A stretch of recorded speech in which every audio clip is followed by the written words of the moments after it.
Welcome back to the Dancing in the Mess podcast. I have Shenikka Moore-Clarke with me today. Welcome, Shenikka. So good to be here, Jen. Thank you for having me. Oh, I'm so glad you're here. So let me tell you a little bit about Shenikka before we get started. So she is a licensed holistic psychotherapist and a transformational coach. And she operates with a trauma-informed, culturally conscious, and anti-oppressive framework. And she has close to 20 years of experience. However, her own personal journey and experience with trauma and chronic illness is something we're going to talk a little bit more about today because that has been her most valuable teacher above any of the teaching that she's experienced. Do you agree with that, Shenikka? Well, yes, it has. Yes. Yes, Yes. So definitely. tell us a little bit more about your dancing in the mess, like your experience of the messiness that you've experienced. Yeah, well, first of all, again, thank you for having me. And, I've been a therapist for over 20 years and, I've had the trainings and all of the education. And, it's always interesting when your own journey becomes your greatest teacher. And that was the case for me. Um, about, I would say five years ago, I, had what I would call my perfect storm, where I started to develop symptoms, really, really challenging symptoms. And at the time, I didn't know what was going on. I was having a lot of, from digestive symptoms to fatigue, the pain, all the things. And, Hmm. it was a really, really, really hard period in my life. And I really had no idea what was happening. But I later learned that what was happening is that I was developing these symptoms. Um, there was a physiological reason. They were like reasons that were beyond kind of the normal, like mold and Lyme and all of that stuff. But what I really learned is that underneath all of that, what was driving a lot of my symptoms was really a dysregulated nervous system, right? Mhm. And so, me growing up in trauma, I have an older sister, and her and I, we both grew up in trauma. My father was, um, and still is, he's still alive, but I would say that he would fit kind of the definition of narcissist. He was and is an alcoholic, and so he was very abusive to my mother. So we witnessed that throughout our childhood. And, it's interesting that even becoming a therapist and kind of knowing all the things, I really didn't understand the impact of all of that, how that was like a setup for me and how my nervous system was being primed for dysregulation. And Hmm. so, it later connected the dots when I got really ill and kind of learned more about like nervous system and dysregulation and how trauma impacts our body and our physiology. How, there's this ACEs test, which kind of connects how we were raised. And if, you had these specific experiences in your childhood, it would make you more susceptible to, autoimmune and chronic conditions. And so Yeah. that was the case for me. And so, yeah, it's been quite a journey. You were a therapist already at that Yeah. point, Oh, which yeah. is which I love this actually. I love, love, love this part of your story. Not that you experienced any of that pain, but Yes. it's interesting because the timeline of you and I in our journeys of our nervous system kind of collapsing and struggling was about the same time. Mine was about 5 years ago as well. Okay. And so, but it's interesting to me because I had gone through 20 years of talk therapy before this like true nervous system collapse started happening. And the way that it got my attention was through chronic pain in my neck, my shoulders. Okay. But Gotcha. anyways, it's like the there's still a lot of therapists out there that don't have this nervous system understanding, right? Yeah, we're not taught. I mean, we really are not. And that's the thing which, in hindsight, I'm like, we were not taught about polyvagal theory. We were not taught about the mind body connection and how everything is connected. And so for me, it was like learning, like unlearning and then learning that, we were taught much more from the cognition and all Mhm. the cognitive stuff, the brain, but we also didn't learn that, the body and the mind are very much connected. And so when we see certain physical symptoms, oftentimes it's a manifestation of, unhealed trauma or, Mhm. a system that's been stuck in a chronic state of stress. Yeah, wow. And it's so unfortunate, right? When we get to a place where our nervous system are at that point where we have no capacity, where we're struggling, where we have chronic fatigue or autoimmune disorders or dis-ease of the body showing up in all of these Hmm. crazy different ways. But in a sense, do you see it now a little bit like a gift that opened your eyes to become a different type of therapist? Yeah, definitely. I mean, would I have asked to go through all of that pain and suffering? No, like nobody asked for that. I mean, it was Yeah, hell. It was hell. right. But in hindsight, I can see how it has really supported me in so many different ways, right?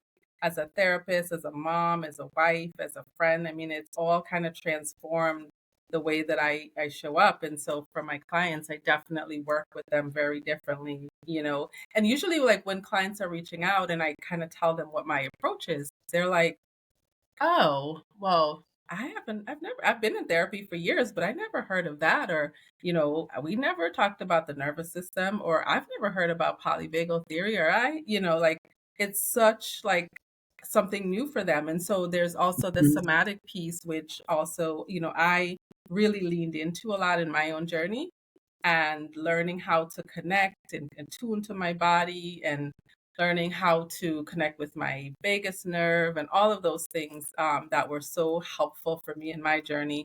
And now I can help my clients also with how they can connect with their bodies, how they can, use movement and how they can um, help with, processing and integrating of their trauma through, somatic based practices. yeah. Yeah. Yeah, and I So think that's it huge for you, right? Like I yes, and I think we align on a lot of things actually that we use in our, Mhm. coaching and Yeah. helping and supporting other people because like I know I do a lot of nervous system regulation, a lot of somatics, Mhm. somatic parts work. I know Mhm. you integrate inner child healing and parts work too, and EFT Mhm. tapping. Yep. We kind of like yeah, Yeah. Yeah. we can speak the same language here. Absolutely. But I feel like there is a holistic element, right? Because like healing is not just about kind of like there's not just one modality. I feel like everybody is Mhm, different. And so being able to bring about different aspects, right? Like for some people, like mhm, being able to like tap on certain things can be so helpful. For other people, it's bringing in like movement, dance, like there's so many ways that we can heal. And so this idea mhm. that healing has to look the same or that it's like this rigid, come to therapy and we're going to talk and we're going to process.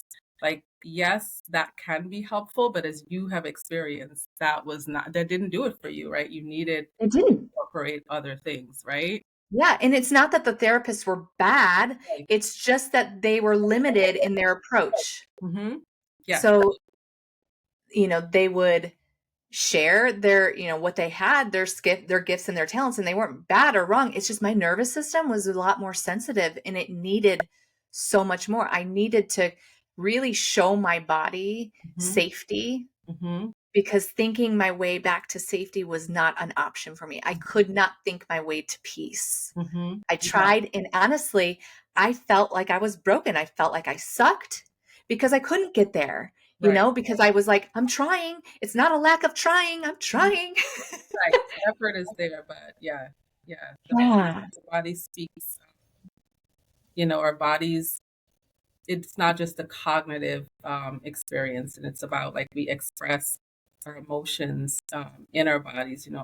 I make lots of reels on Instagram about like, I'll say something like funny like, oh, tell me where you feel that in your body, right? And then there'll be like a joke like, oh, I don't want to do that, but literally, I think it is the language of I think we know now that trauma and is stored in our body, and that in Mhm. order for us to really integrate it and process it, we do need to spend time learning how to develop safety within ourselves and within our bodies. And it's a process, right? It's not like it's a Yeah. overnight process where we just like connect with the body and everything is okay, but it's like a process where you guide people to slowly learn how to tolerate, the emotions and the sensations, and then develop the safety, and then come back in the body, and then develop, so it's a Yeah. process. Yeah. It's a dance, isn't Yeah. it? Yes, it is.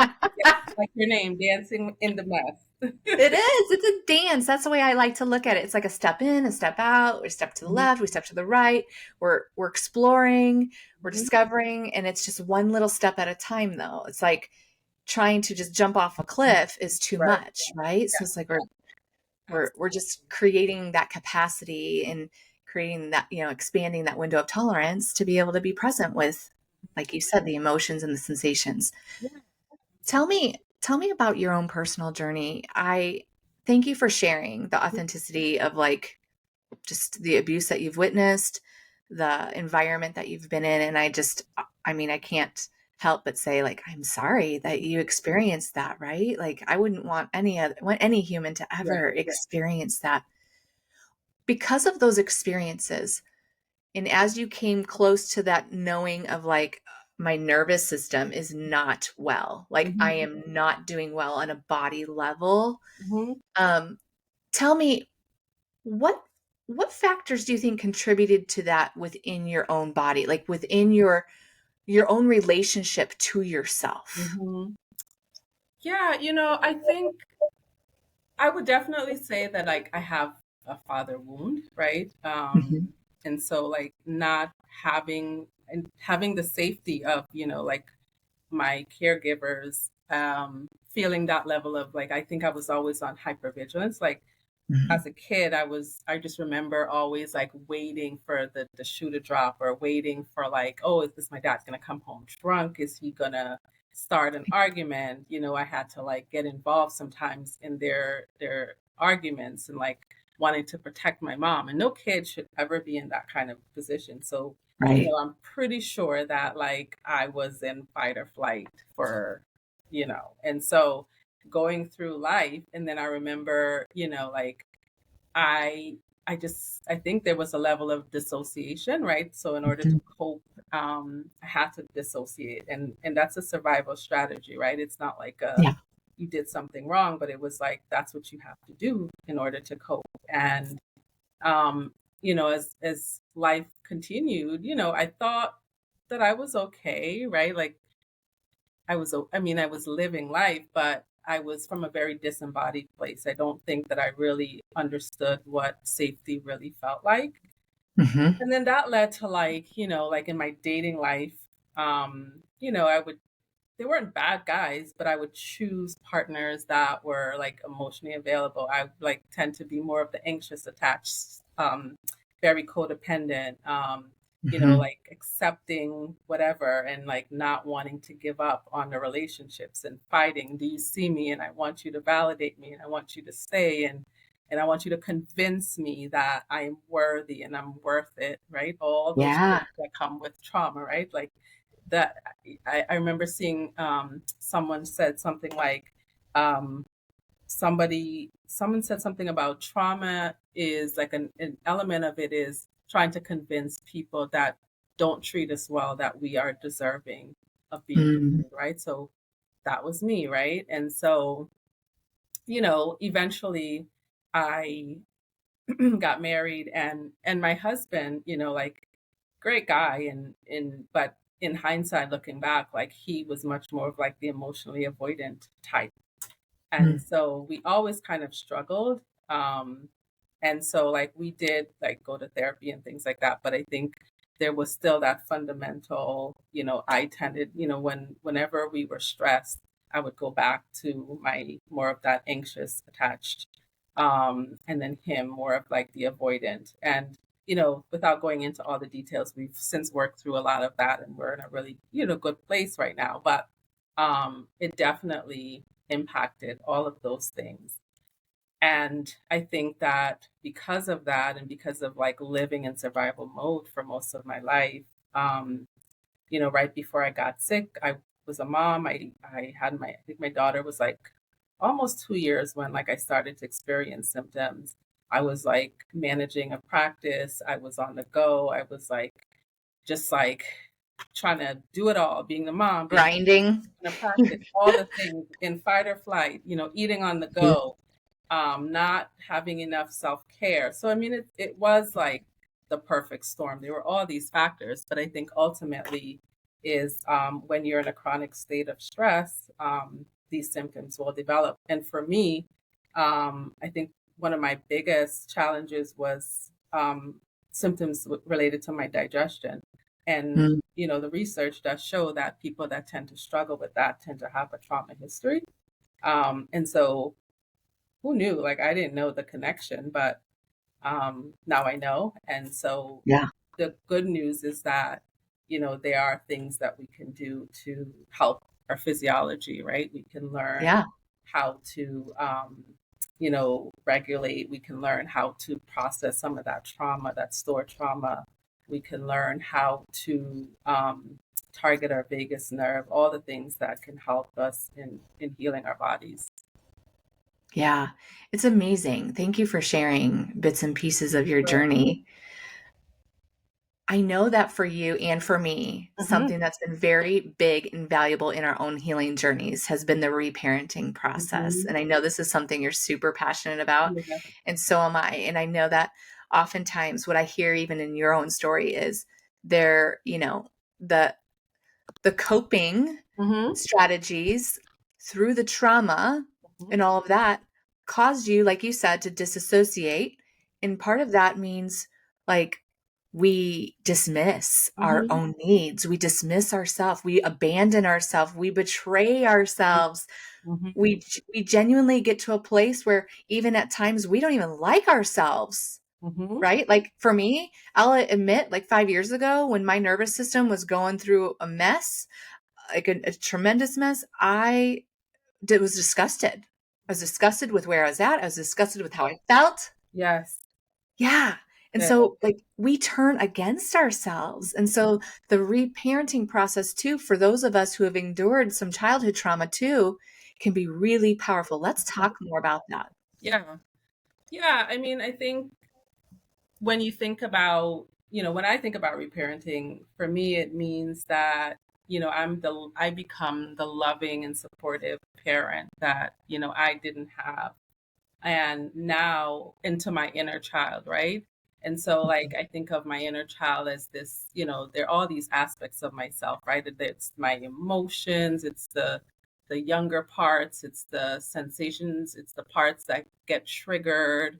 It is, also it's my joy, right? Like those, like really, there were some great parts of my childhood also, right? Right. So it's like the culmination of all those younger parts of myself. And so being able to see those parts and being able to listen to them and validate them and hear them and offer them, the support and the loving kindness and the discipline and all the things um, that maybe I missed out on or I didn't get to the extent that I needed. And so now I have an opportunity to offer those things to myself, right? Yeah. Yeah. What about you? How do you see reparenting? I see it as children Mhm. instead of just, I know, like, for people who don't know and have not like really explored inner child healing, Yeah. it's like you said, it's a lot of different parts of us. Mhm. And yeah, I see it as just, if I were to embody it, Mhm. show in a tangible representation what it looks like just holding Mm. all of these younger parts of me, any part of me before today, Yes. with so much love and Yeah. compassion and gentleness. Oh, it makes me tear up just seeing Yeah. it. Like, for me, the biggest part of my healing journey has been about coming home to me and to Mhm. all of these parts of me that were in such great need for 40 years of my life. I'm Yeah. 44 now. The Yeah. last 4 or 5 years have been this beautiful journey of coming back home to me. But for me, it's like I actually hated some of those parts of me from the Mhm. past.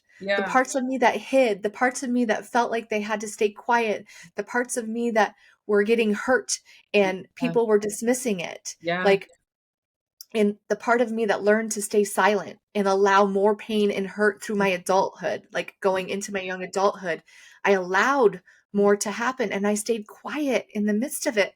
And so I just see it as like holding them and loving them. Yeah, Yeah. that, Yeah. oh, I can feel that because, yeah, definitely have been there. And, you know, when I think about the ways that, me, how have I have self-abandoned myself all in the Mhm. name of, wanting other people to choose me or to like me. And I Yeah. mean, it's it's just and knowing that that's just like these parts that just wanted, they just wanted the validation, they just wanted the love. And so now, like, being able to give that to myself and knowing that I'm worthy and I'm Mhm. deserving, it's like it's a really, really beautiful feeling. And I Yeah. think, like I'm in my 40s as well. And I don't think that I really developed that until the last few years. Like, it Mhm. literally went my whole life. And now I feel so much more empowered to show up as my true authentic self. And I don't know if that would have happened had it not been for a lot of this work with, Mhm. reparenting and um, just like slowing down and hearing myself and hearing, those younger parts of myself and saying, I see you, I hear you, I want to hear what you have to say, and I want to be able to um, show up for you. And so, yeah, it's been, Yeah. yeah, it's I definitely, love talking about this with people who get it and yeah, understand it hmm, because there are still a lot of people who don't, that yeah, just haven't been exposed hmm, to this information. yeah, And it feels foreign at first. It feels yeah, a little bit weird. yeah, Um, but, connecting with these parts of us is hmm, such a beautiful, redeeming, restorative, reconciliation type of yeah. journey, don't you think? It is because it's like it's almost like who are you in spite of what you experience, right? Or if you weren't, if you didn't have all the trauma or all of those wounds, like who would you be, right? And so I would say it's not just in spite of, it's like with that, like acceptance. Like, I think also that's a big part of it, is accepting all of those aspects of ourselves, right? And knowing that I have maybe parts that are, maybe I have a critical part, maybe I have, a part that's more of a perfectionist, maybe I have these other wonderful parts, but it's being able to accept all of those aspects. And I think the more that we can, like, accept and hold space for it, then there's less of the resistance and the um feeling like I need to feel shame or anything like that. So it's like Yes. really unconditional love and acceptance. Yes, it is. And I think it's just a really tangible, beautiful way, especially when it's incorporating somatics. Like Yeah. to be trained, for me to be trained like in somatic parts Mhm. work, which is Yeah. just, Yep. IFS therapy, Yeah. but connecting through the body Mhm. and genuinely seeing ourselves connect with these parts of us in a very tangible way Mhm. is so different than a cognitive approach of just like trying to uh, you Yeah. know yeah, think our way there. It's actually a physiological experience of the body. Yes. Mhm. And for me, like, I can't help but when I look at a picture of me, which I keep these sweet young versions of me right here Mhm. on my desk every day to look at, but I can't help but look at that little girl and think, oh, you are so innocent and Oh, so precious. yes. Yes. Yes. It softens us. It really does, right? Yeah. And when we have, it's like when I work with clients and I do include inner child healing work, and I'm like, think about, or connecting them with that little version, little you, right? And so would Mhm. you say that to little you? Would you tell little you? that, all the things that you tell big you or and so I think when we can see those like little me, I can be a lot more compassionate and loving and, like I wouldn't want to talk to little me in that way. So why would I talk to myself in, some of those really critical ways? Yeah. Mhm. Yeah, so beautiful. It's like really redeeming Yeah. the amount of years that we've lived in shame Yeah. Mhm. and in hiding, in Yeah. bypassing our own needs, our own thoughts, our feelings, our emotions, all of it, Mhm. Mhm. and really beginning to be present with it Yeah, definitely. and becoming the guide, Mhm. like aligning with the strongest self energy within us that's still Mhm. present and allowing that part to become the self leader, right? That's part of the reparenting Mhm, process. mhm. Yes, definitely Yeah. connecting with the self.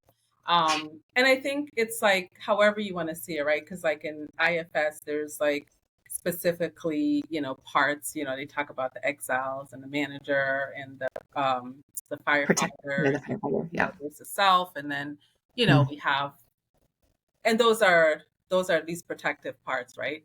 And then we have, more like with inner child, we kind of just see it as like these aspects and the emotions and the sensations. And so I like the somatic aspect of it too.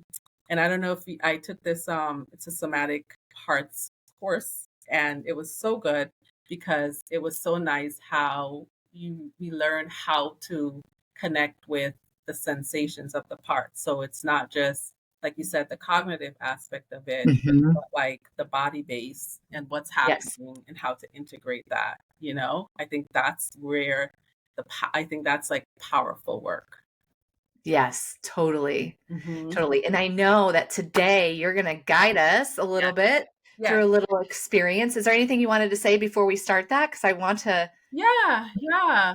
Yeah, I just, I'm just so glad that we are talking about this and that, we're helping people to understand this more because I think that this needs to be said. And there's so many folks that are needing to connect with themselves and their bodies and their inner child and learning how to reparent. And so it's just a really transformational process. And I'm so glad that we're just talking about it. And Me um, too. yeah, so thank you. Yeah, thanks. So yeah, I have do we want to go into the guided practice or Let's do it. okay. Let's roll. All right. So this is a practice, and it's a combination of we're going to use a little bit of visualization, a little bit of connecting to the body, but ultimately it's about meeting ourself and Mhm. developing a sense of safety within ourselves. So, are you going to join in or? I'm going to do it. Okay. I'm going to do it. All right. So just take a moment. You can keep your eyes open. You can bring your gaze downward. You can close your eyes, whatever feels supportive in this moment. And just start with taking inventory of your body, noticing if there's a way that you can get just a little bit more relaxed than you are right now, that you're supported. Maybe you're laying down, noticing how the bed feels below you. If you're sitting, noticing how you're making contact with the chair. And then begin by feeling your connection to the earth. So noticing what it feels like with your feet on the ground or the floor or the carpet. Notice how the floor or the ground supports you. And take a few deep breaths in through your nose and then out through your mouth, allowing your body to relax with each exhale.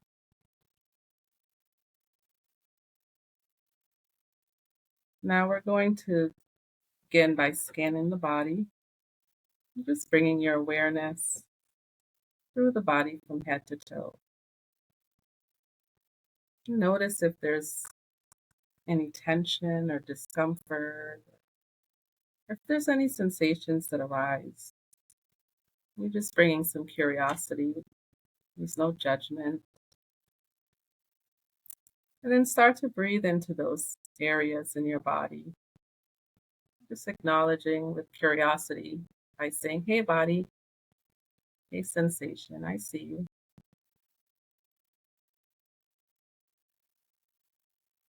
You might want to locate now an emotion or a sensation. Maybe an image comes to mind. Maybe you notice that maybe it's fear, maybe it's anxiety, maybe it's joy, maybe it's a certain discomfort in the body. And these are often just signals that your inner parts may need some attention. And just stay with those sensations. And just notice if there's any mental images, any memories or emotions that may surface. And once you notice an emotion or a sensation, imagine that that's just a part of you, a younger version.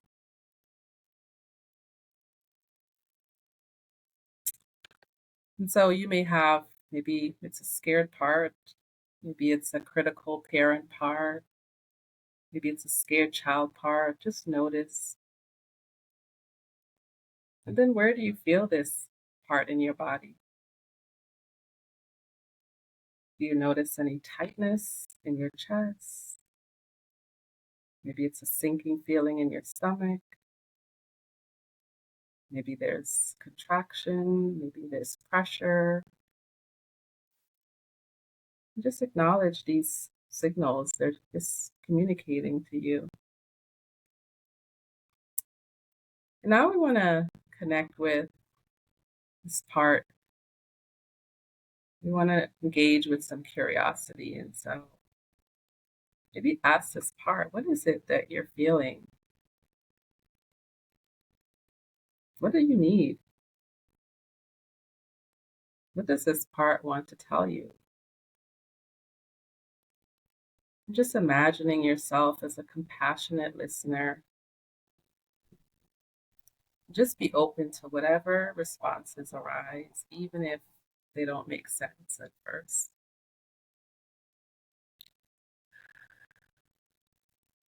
And just keep breathing in through your nose, out through your mouth,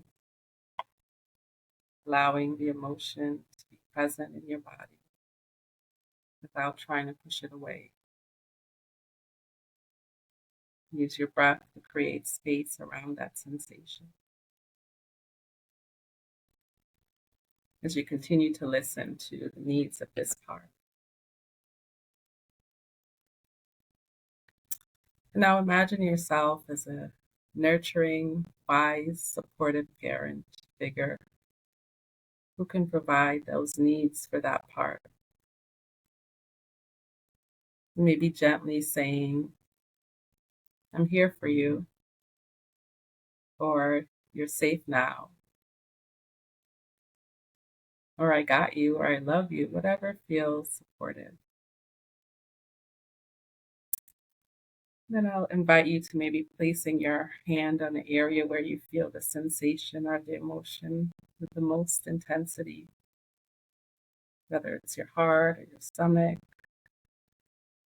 And just feel the warmth and the comfort of your heart, of your hand.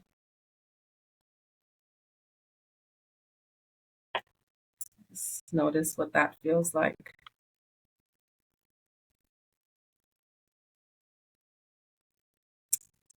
Now, maybe verbally or maybe just internally, affirm the part's feelings. Maybe saying it's okay to feel this way. Or I understand you now. I understand why you may feel fear or scared. Imagine giving this part what it may have lacked in childhood or at any point in its life. Maybe love, maybe protection, maybe encouragement, or just presence. And if it's a younger part, imagine holding it in your arms and telling it that you'll always be there.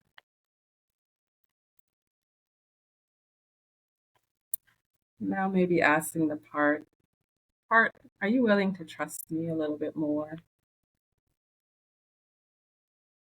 Maybe you're willing to let go of some of that heaviness or the burden that you've been carrying for me. You might say, I'm here to help take care of things. You don't have to carry this all alone. Now imagine that part coming closer to you, maybe even kind of like merging back into your whole self. Maybe visualize a light connecting your inner child or that wounded part to your heart where it can rest.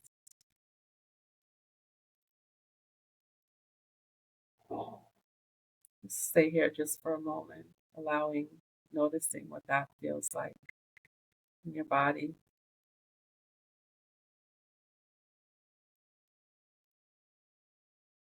Now we just want to thank that part for coming forward and sharing with you, acknowledging its role in protecting you, trying to keep you safe, even if the way that it did it or the methods that it chose may have been unhelpful in some ways or harmful. Thanking that part for just being there. Now let's just end with taking a few deep breaths as we ground back into the present moment, feeling your body, the chair that you might be sitting on, or the bed that you're laying on, the floor beneath you.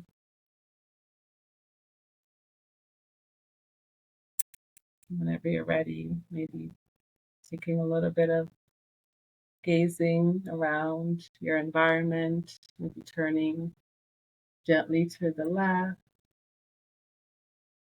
noticing what's around you, the colors, the shapes, using your senses, scanning your room a little bit, maybe turning the opposite direction.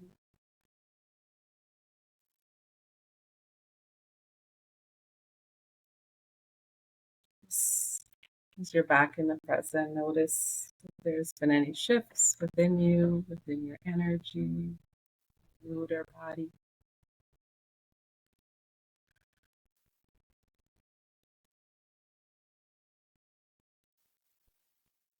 Hmm. Yeah, that was good. Thank you. Welcome. Yeah. So, It's I yeah, don't it's know. so similar to I think we probably were trained by the same place. Yeah. Um, yeah, so similar to a somatic tracking meditation that I put on the podcast just a few weeks ago on Really? episode number 6. So yeah, just so beautiful just to experience it too from Yeah. like, from you Yeah. guiding me. Every time we do this and we connect with ourselves in an authentic way like this, we Mhm. notice something different. We notice Yes. something new. We have You. new awareness. Yeah, definitely. I've noticed that too. And yeah, it's always nice to be on the receiving end of it, right? Because Hmm. being the coach or the therapist, Yeah. it's different, but it's nice to feel that. And it is true for me. It's like every time something new comes up, I hear something. I hear maybe a new need or maybe a part that I wasn't aware of before, and now I'm bringing it up and I can meet it again. So Well, it's it's interesting. It's so interesting too. And this is why like coaches and therapists need coaches and therapists yes. too. Hmm. But for me, like I've been connecting for the last like couple weeks with a part of me. It's a Hmm. part of my body that I usually don't have pain or tension. It's like honestly like in my collarbones and it's like right here. I thought it at first when you started, it was in my neck. And Yeah. then all of a sudden it popped back up right here in the one side. And I was like, okay, I'm going to follow this. And so for me, connecting here, and I've been connecting to it, but Mm-hmm. I had new insight this time. I Yeah. actually accessed the part of me that's scared, Mm-hmm. and I connected with the version of me that was leaving high school going into college. And it's interesting because I've been connecting on my Right. own with it Yeah. and had some insight into it, but this was just like another layer that just kind Yeah. of came out today. So it's I just want to reinforce how incredible it is Mm-hmm. each time we do it. Mm-hmm. We do that practice and Yeah. repeatedly, like new insight, can be found. Yeah, absolutely. I found that to Yeah. be true as well. Yeah. Thank you so much for guiding us. And I know you have a reparenting guide that Yes. we will drop the link in the show notes Yes. so that people can access that if they would like to, Mm-hmm. yeah, Yeah. experience Yeah. more of what you have. Absolutely. Yeah. It's I've included some a couple of somatic practices to connecting with our inner child. There's actually an EFT tapping sequence in there, and just more kind of education about what reparenting is, and how to connect with our inner child. Love it. So good. Thank you so much, Shenikka, for being here today, for sharing parts of your story. And just before we get off, like, if there was one piece of encouragement that you would give to somebody listening, Mhm. what's on your heart right now that you have to share? Ah, I would say that, within each of us and within you and within everyone that's listening is a beautiful part of ourselves. And, we don't spend enough time accessing those inner parts. And so I would just encourage folks you know, to slow down, take time to know those parts, and um, to give yourself the space and the time to do that work, because this work is just so powerful and Mm, it's transformative. I've seen it in so many ways. I've seen it personally in my own life, and I'm just so grateful for how much it has impacted me. And so I want that for other people, right? As coaches, mhm, as healers, as therapists, I think ultimately we want that for other people. And so, yeah, I would just encourage people to connect with, a coach or a therapist, or, there's other ways of, doing this work where you can listen to podcasts, you can learn more about what reparenting is and inner child healing is, and really do that inner work, and it will transform your life. It really will mhm. impact everything. It will impact your relationship with self, with your partner, with family, with your kids, with your community. Yes. Thank you so very much. We so appreciate you being here today. Absolutely. Thank you for having me.